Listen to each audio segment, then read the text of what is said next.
আমার বাবার নাম পারভেজ হোসেন। 2013 সালের ডিসেম্বরের 2 তারিখ আমার বাবাকে শাহাবাদ থেকে তুলে নিয়ে যাওয়া হয়।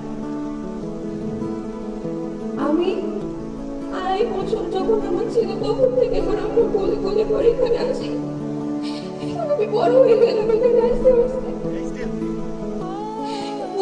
এই শব্দটা অনেক ছোট, কিন্তু এর ভিতরে লুকিয়ে আছে হাজার হাহাকার, কষ্ট, কান্না। ছোট থেকে একটাই স্বপ্ন যে আমি আমার বাবার সাথে স্কুলে যাবো, কিন্তু এখন পর্যন্ত আমার এই স্বপ্নটা পূরণ হচ্ছে না। আমার এই স্বপ্ন থেকে আরো পূরণ হবে? আমার ভাই কি বাবার মুখটা দেখতে পারবে?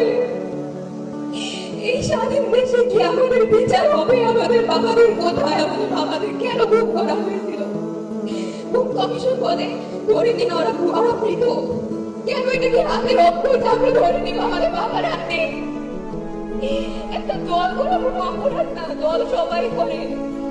এর জন্য এটা কেমন বিচার এই বাংলাদেশে?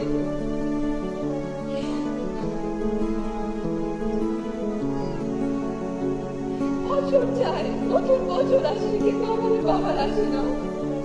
আমরা একটা বছরের বেশি হয়ে গেল 5 আগস্টের পর, কিন্তু আমরা একজন ফেরত পেলাম না।